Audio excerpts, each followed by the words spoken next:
and welcome back. My name is Matthew Diabate. This is Kill the Cat Radio, Sharp Teeth, episode 13. Nothing has really changed here in the studio. We've got our guitar back over here, the Dan Electro, very cool stuff. We've got The Road as our featured book, Cormac McCarthy, fellow Rhode Islander, very interesting, dark man. The Road is a very dark tale. I suggest anyone pick it up if they're interested in very serious reading. He's the same guy who did No Country for Old Men. He wrote Blood Meridian. He's done a lot of stuff, but a lot of people think that he's some Texan. I mean, he's in Texas, but he's Rhode Islander, just like this guy. You can see the statues still here, and we've got the black hat, the black hat of doom. No. I think that's if you put a black hat on a bed, it's bad. I think that's the myth. But this is on a wall, so this is cool. This is my Henry Miller hat. So, yeah, so welcome back. All right. So, as I said, I want to thank everyone who's been a subscriber thus far. We're at 47 subscribers here on this fine Friday afternoon. We are looking at quite the episode today. It's called You're Perfect Just the Way You Are. That's right. Just the way you are. You're perfect. You're perfect. You don't have to change. I'm sure most of you have heard this statement before. You're perfect just as you are. You're great just as you are. I think it's nice to affirm people's positivity. Positivity is a really important thing. I think it's very important to have that kind of attitude, to go into life when you wake up in the morning and realize this is the first day of the rest of your life. That is a great way of looking at life. However, there is a problem there. You're perfect just the way you are. You're just fine just the way you are. Everything's cool. You don't got to learn anything. You don't got to change anything. You're perfect just the way you are. You don't need to change. I call it the American delusion. When you travel around and get out of our little bubble that we have here in this fine, fine country, you realize that people kind of accept life as it is. Sort of the difference between the American ideal, the rest of the world's ideal. In America, we are trained from birth to think optimistically. And I think this is a good thing. This is what gives us a lot of our innovation. It gives us a lot of gumption, and we have, if you ask anyone, Americans are the friendliest people. We're always saying, hey, how you doing? What's going on? Yeah, occasionally, we end up shooting everybody somewhere, but, that could be a whole different thing. They're not perfect as they are. I shouldn't even make jokes about that, but yeah, you're perfect just the way you are. An American delusion. Let's get down to it. We've got the 90s clipboard here. We've got our wonderfully printed out little script here. Yes, you are perfect just the way you are. Number 1, know thyself. This is an ancient phrase back from the Greeks. To know thyself, to live an unexamined life, is to not live a life at all. Now, I understand we have to focus on the positive. We must focus on what's coming next, being optimistic, being positive, trying to be the best we can be in our minds, in our souls, in our bodies. Education does not end at the university. Education continues throughout our lifetime. Never-ending goal to constantly improve here, constantly improve your heart, and constantly improve your soul, if that's something you believe in, which I think you should. But the first point I'd like to point out in this, you're perfect just the way you are, because you're not, okay? You're not perfect. You're probably not even at an A minus. Most likely you're at a B to a B minus. Some of you out there, you know who you are. Maybe you're at a C plus, C minus. Some of us are even at D minuses. I think if you get to the F, you're probably in jail. If you are at the F level of grade point average in your existence, you're probably incarcerated or in some kind of lockdown facility. Hey, I've been there before. I understand. Okay, I'm not judging anyone. It is the way it is. But the first point I'd like to say, the first segment, is a personal story. I am divorced. Basically, 56% of Americans in this fine country are divorced. I married for all the right reasons. Love. I fell in love. It was great. I always had the fantasy of having a fantastic wife. I met this woman and she was great, and she seemed to just understand who I was and what I loved, and I thought I understood who she was and what she loved. It was very romantic. I took a knee right by the water right over here in Brooklyn. It was great. I was in a whole whirlwind of excitement and glory. It was fantastic. There was a lot of love and deep conversations and tears and everything that you and I both understand what happens when you're in love. First part I want to talk about is the words, I love you. Now let's break that down really quick. I love you. When you say the words, I love you, There's two presuppositions there. One is that I, which means I understand myself, like we were talking about understanding oneself, know thyself. I know myself enough to know that I love, which means I have caring and want to express this caring with you, which means I understand you enough to know what there is to love about you, which presupposes that you know you, right? So if you have two people who know thyself and have taken the time to really, really explore who they are here, who they are in their hearts, and who they are in their souls, if you have taken the time, both of you, both parties involved in this I love you exchange, have taken the time to understand each other, to know thyself, then I think I love you makes sense. However, the problem arises when one does not know themselves or the other does not know themselves. How do we figure this out? Where do we other than that, we're just taking a gamble, throwing our chips where they may, just betting on roulette tables, red or black, playing blackjack, Texas Hold'em poker. I mean, sex aside, trust aside, passion aside, ideals aside, you must know oneself before you can even utter the words I, and then love, caring, and expression of care. That means they need to know themselves. If neither of these parties understand each other or have any kind of like flaw in the system there could be two people who don't even know themselves. Now, I'm not going to go into what went wrong in my marriage. I already know exactly what went wrong there. There's at least good top 5 problems that were going on that I conveniently forgot.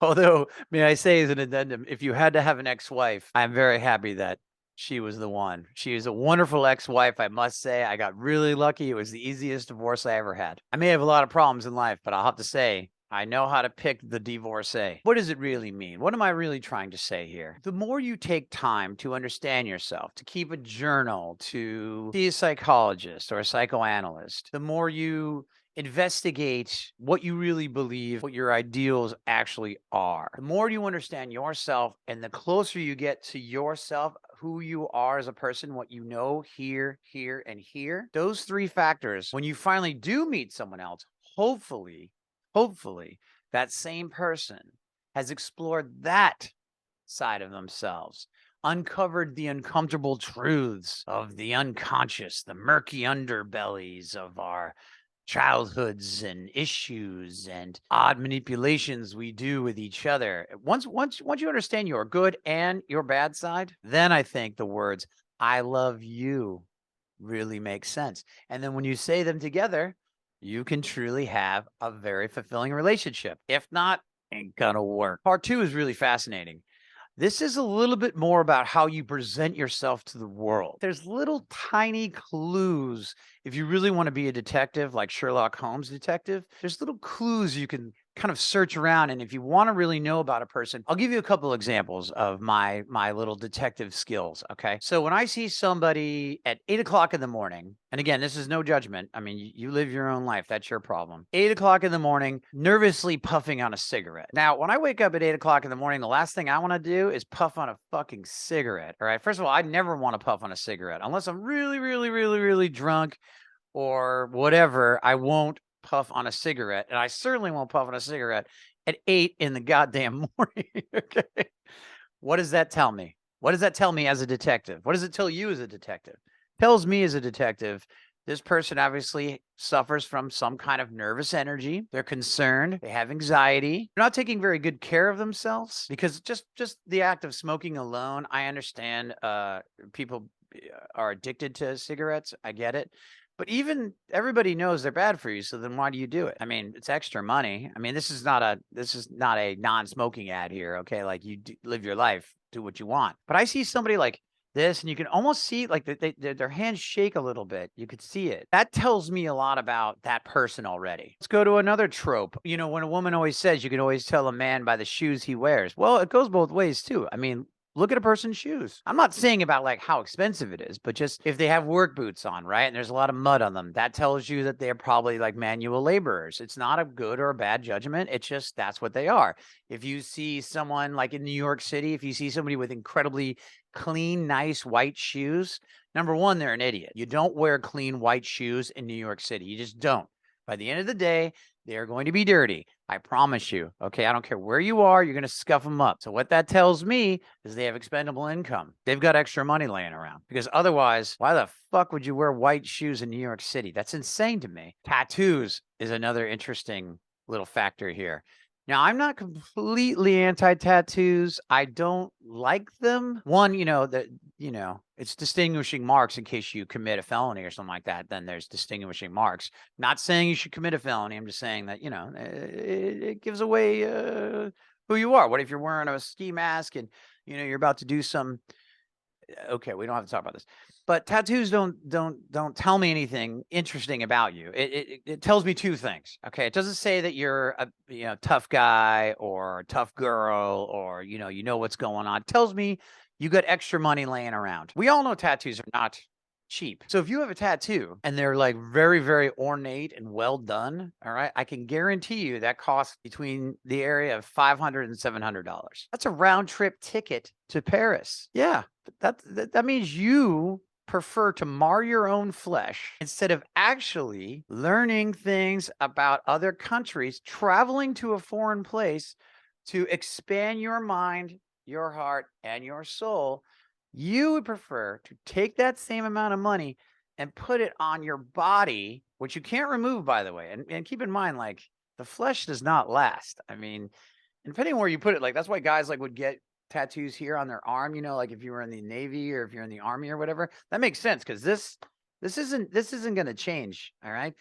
But I see people putting tattoos on the back of their thigh. I mean, you know what happens there. I mean, for men and women, but especially women, if you see women on the back of their thigh, I mean, you know what that's going to look like when you're 70? You're okay with that? You'd rather have that $700 spent on the back of your thigh than going to fly to Amsterdam for a week? What is going on with you? You don't want to learn anything, basically. It just says that you have expendable income. It means you have extra money, and with your extra money, you choose to decorate your body with ornate stuff that you can't remove. I mean, it's always going to look weird. That tells me a little bit about you. It tells me you got extra money and you don't really care about travel or learning anything. And it says that you don't mind having like saggy tattoos when you get older. What's another thing we can do in our detective world? I mean, there's a myriad of things. How you walk, how you talk. What sort of speech do you use? Remember, we talked about how language is a virus and all the people using language in very strange ways, right? How you move, how you talk, how you act. Do you have manners? All of these things are representations of what's inside your soul. Everybody gives examples of who they are and what they are, and it shows and tells you, if you really pay attention as a detective, who they are and what they are as a person. And most of the time, we're just regular people just trying to get by. We're all born on this world. We didn't ask to be here. No one said, hey, can we go live on the planet Earth for a little while? It's very cool that we're here. It's great that we have this experience and we should take advantage of it. There's so many people who have no access to education, access to information, access to technology that you and I have. And we should take full advantage of this. So when I see people who are living in what we would consider, I suppose, the first world, even though I don't even believe in that kind of shit. I mean, have you been to Detroit? Have you been to Flint, Michigan? Have you been to, outside New Orleans? I mean, there's places in this country that are fucked. I don't see anything first world about it. Most human beings just want to live a good and happy life. My heart goes out to every single person out there who is struggling, who is trying to do their best, just trying to live a normal and interesting life. There are also people who really want other people to know who they are. And that's the idea of fame. Fame is a different kind of drug. I do know a lot of people who really do want to be known by a lot of people. So they will exhibit certain characteristics that exemplify them, even in their small little environment. So let's say you're in a town, like going back to point 2, you're in a town where most people are pretty conservative. It's kind of boring. It's not really that interesting. So you're that one person who's got all the crazy tattoos, half your head is purple hair. You're really trying. I mean, you really are trying to be famous in your own way. But fame is a double-edged sword, very dangerous place. It's good to be known, but people generally are going to know you only for what you exhibit as characteristics. So yeah, you're going to be known as like, oh yeah, that person who has that. And then you ever notice how like only tattooed people date tattooed people? It so rarely goes the other way, right? So it's like if you're like that smoker, like from point one, right? You probably are dating the other person who's also like that. So then at 8 o'clock in the morning, both of you can just be, hey, here you go. Here's a light. What's going on over here. I don't want to judge these people. I actually feel bad for them. They're going to really hate it when they're both in the cancer ward at the same time, in about 25 years from now. Hey, but at least they'll have company, right? But to be honest with you, fame is sort of hilarious. I've experienced fame a couple times in my life. Every time it's happened, I got really, really, really, really, really, really nervous. Now, I know some people will be like, Matt, you've been writing all your life. You were in bands. You published your material. You're on a podcast, for Christ's sake. You've got a camera in your face. You don't want to be famous? You don't want to be famous? You don't want people to know who you are? No. This is just a way, I'm doing this as a way of communicating information and ideas to other people. That I like. I've said it many times. My mother always said, oh, you should be a professor. You should be a teacher. You have so much knowledge that you've accumulated over the years from all your years of studying and researching and all of this stuff. I'd be fired in 5 seconds. I'd stand up in front of 9th graders and be like, okay, everybody, welcome to class. My name is Mr. Diabate. I'm here to teach about human history. I'm just going to go ahead and tell you that most of it is a lie. You're being manipulated by big corporate interests, and all of you guys are just part of an algorithm to get you to be better capitalists so you can buy more and then eventually die a good, quiet, unartistic, and uncultured death. Boom, right to the administration office. All right, Mr. Diabate, you can't do this. And I would argue with them, and then I would tell someone to fuck off, and then I would be fired unceremoniously. And I'd be back right over here making this video with you guys. There has been moments where fame has frighteningly entered my life. I keep trying to get people to be subscribers to this channel. I keep trying to get people to read my stuff. Most of the time, there are people that you can get. You can catch them, because, you're talented. You have interesting things to say. You have interesting ideas you want to share and promote with the world. But fame has come at me, and I have to say, it's a little scary. And I'll give you an example. I believe at one time or another, we talked about a group I organized called Literate Sunday. It's an anonymous book club and writer club. Basically, you can write anonymous short stories to this club, this email list, and then we will promote your story, but we'll do it anonymously every Sunday. So you'll get a little missive from me, and then we'll put out an anonymous short story. People can vote on it. And then twice a year, we put out a literary journal where we can finally review the names of the most top voted stories of that particular biannual period. We're in over 21 countries. We've got thousands of members, and it's fantastic. And I'll put a link below in the, if you want to join up. And if you like reading and writing, you can just send an email to literatesunday@gmail.com if you're interested. Literate Sunday was created at a very, very dark dive bar right here in Williamsburg, Brooklyn. Writers got wind of it, started coming around. So we would have these anonymous short stories printed up in a nice little stack, and people could come in and read them and write on the back of the stories and comment and drink together and try to figure out, was it one of our friends who wrote it? And, it was a kind of a fun literary experimental game. But we've been doing this now for 10 years, so it's been pretty good. But the New York Times got wind of our little literary experiment, and a journalist came by to do some investigations about what's going on over here, for the arts and culture section in the New York Times.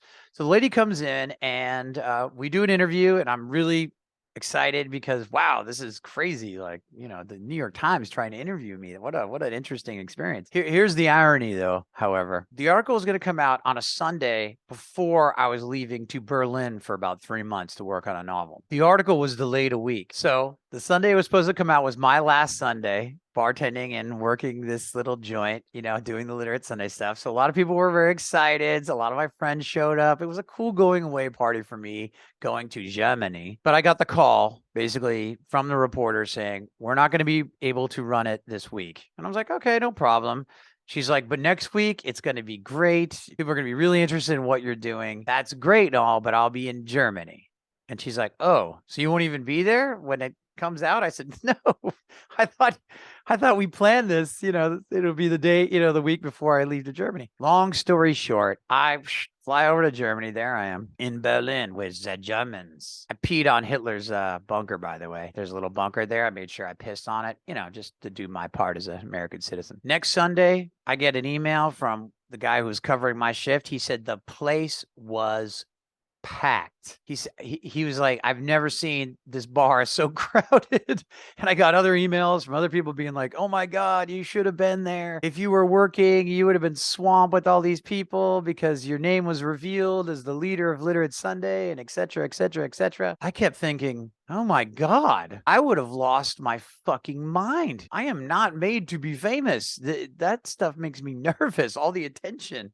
I like a little bit of attention, maybe from like one or two friends or something basic like that. Not 50 to 100 people trying to come be like, oh, hey, how you doing? Blah, blah, blah. I don't think I would be okay with that. I don't know if if I'm built for that sort of attention. I like being a bit anonymous. So it was very interesting. And of course, what happens? Literate Sunday's numbers go through the roof. Now, I've been promoting Literate Sunday forever, but right when you get someone like the New York Times backing you up, fame rears its ugly head. Suddenly everybody wants to know you. It's like, where were you guys when there was no fame? Where were you guys when we were creating this? What's going on here? I've told a million people this idea. No one just stormed the bar to come figure it out. I guess my point is that if you know yourself well enough to know what happens when now the camera's on you, and I'm talking not like you, not this ET camera, I'm talking about the camera's on you, everybody's eyes are on you, then you know exactly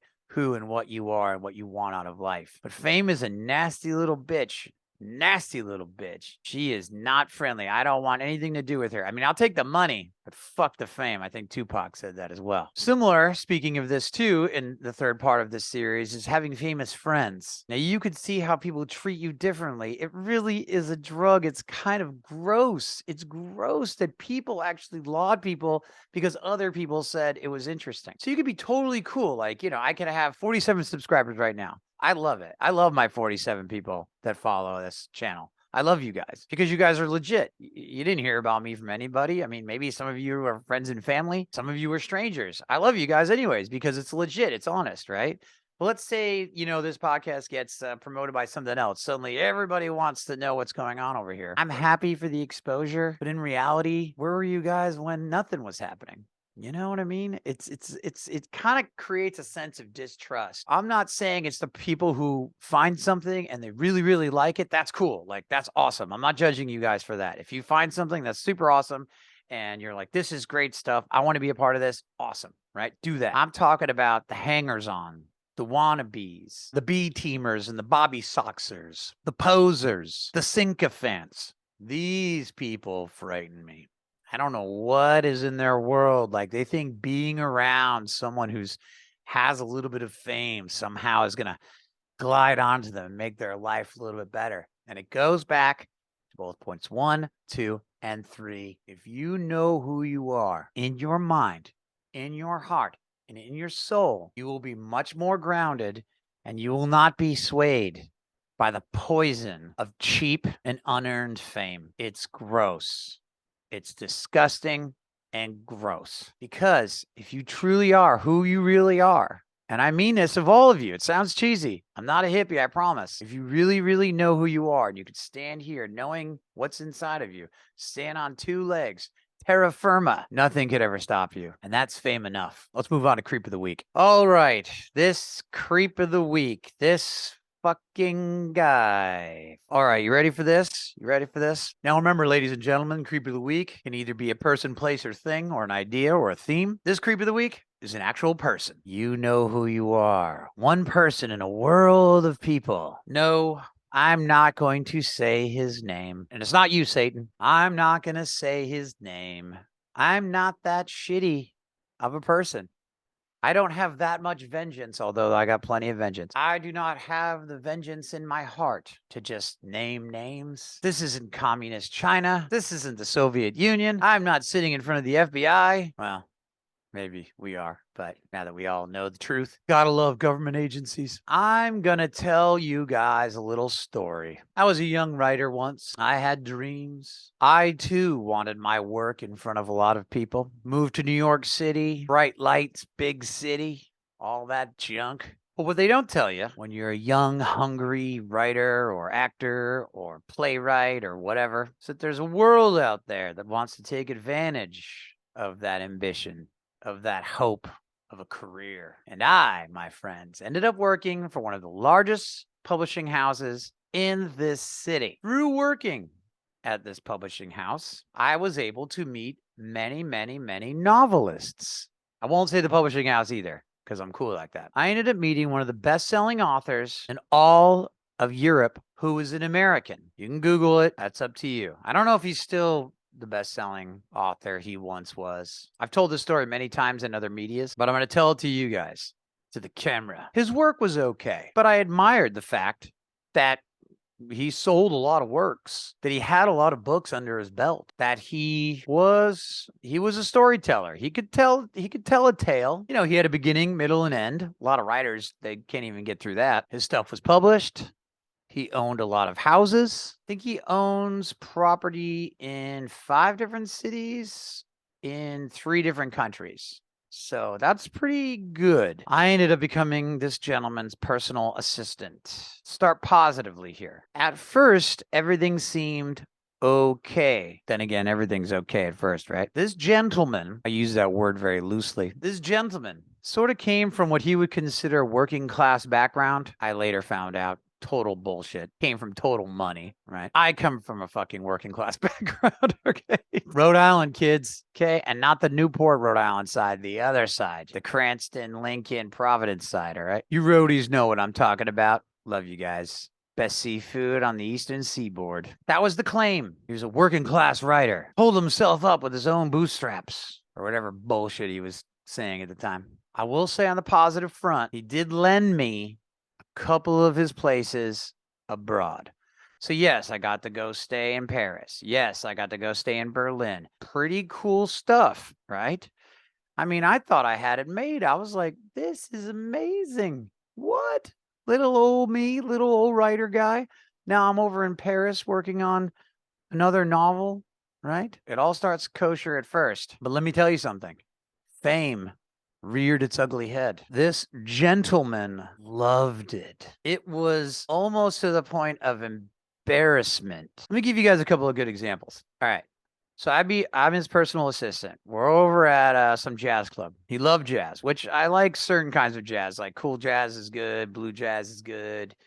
Bebop's good.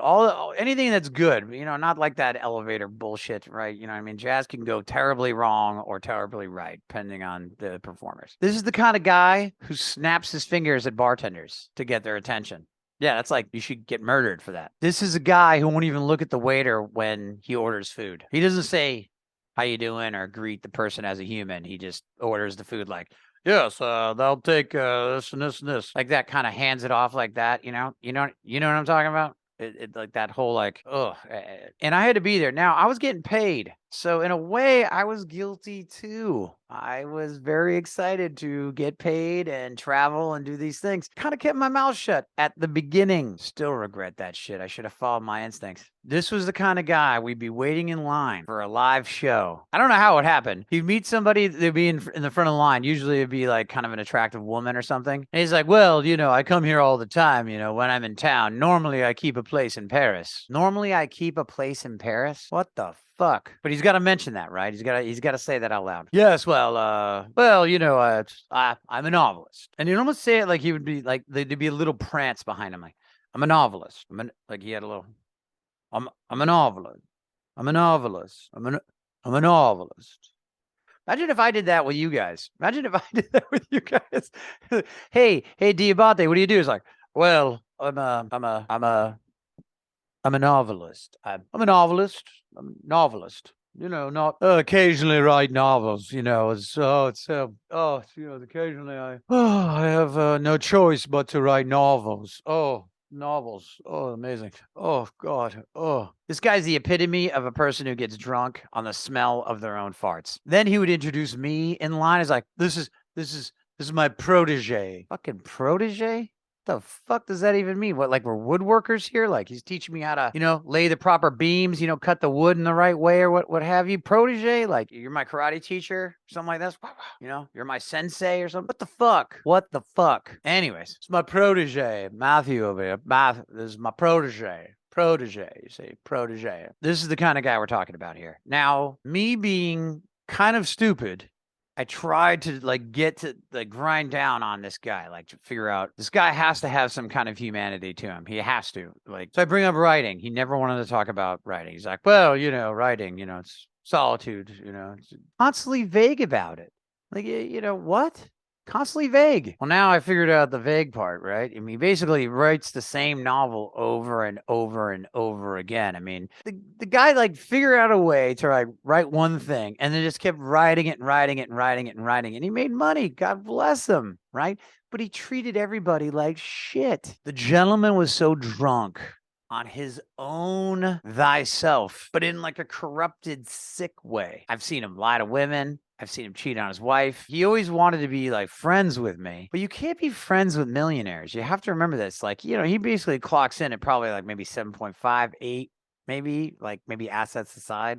But that's still a lot of fucking money. I mean, that's a lot of money. You're expendable all the time. You will always be expendable. I didn't care about this. I like money too. I also like pushing a broom. I really do. I don't know what's wrong with me. But this fucking creep of the week, cannot say his name. I want to tell you guys. I want to tell you as a warning to other young artists out there, not just because of him, people who are corrupted in that way, that fame just, when they smell it, they can't.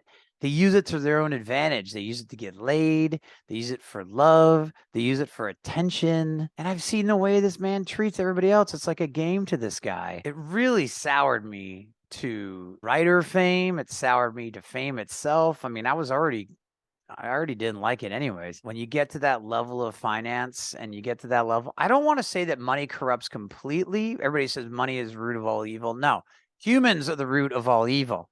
All right, guys, art is pure. If you are doing something that is creative and pure, that is all that matters. Okay, that is worth way more than any money in the entire planet.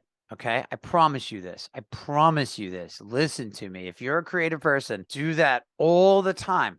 And yes, if you do that all the time, you too might meet somebody like this gentleman. Always these people who are at the top of their game, or at least the top of what they think their game is, that are gonna, in music it happens, in painting it happens, in writing it happens, in any of the creative fields. When you get around these people and you start seeing how they treat other people and how much they're so in love with thyself, it is disgusting. And this is what I'm talking about. It wraps around to the whole thing. You're perfect just as you are. Well, guess what? You're not. That guy, this famous guy, the creep of the week, not perfect, okay?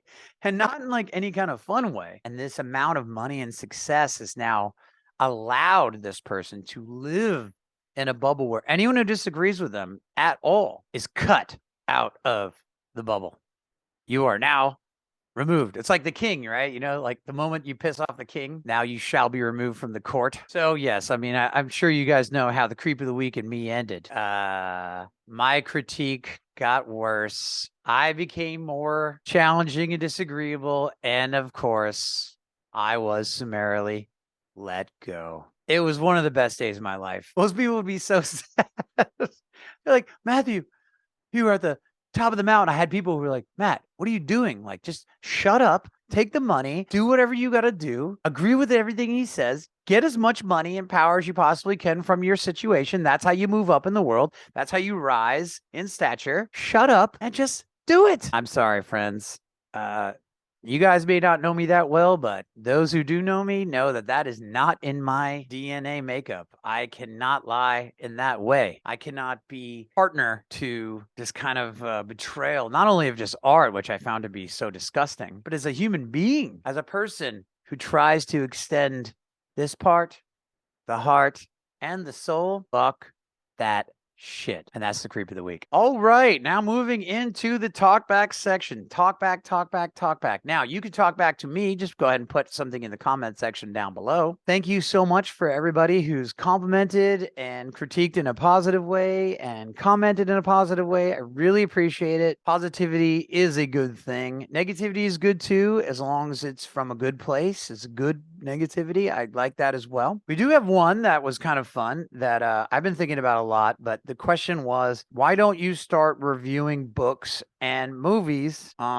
Says you say your news, media, and entertainment. You don't focus a lot on modern entertainment. Okay, yeah, that's cool. And you know what's so funny is that I was actually thinking the same exact thing. It's funny how fate works. We're gonna have a new portion to the show. It's gonna be called Cinephilia. I am a renowned and self-admitted cinephile. So the new portion of the show will be called Cinephilia. It's combining two words. It's combining cinema and philia. Philia just means that you have an immense amount of love for something, and I have an immense amount of love of cinema. So we are going to have a portion of the show right after Creep of the Week called Cinephilia, where I will review a movie. What are the requirements for the movie? None.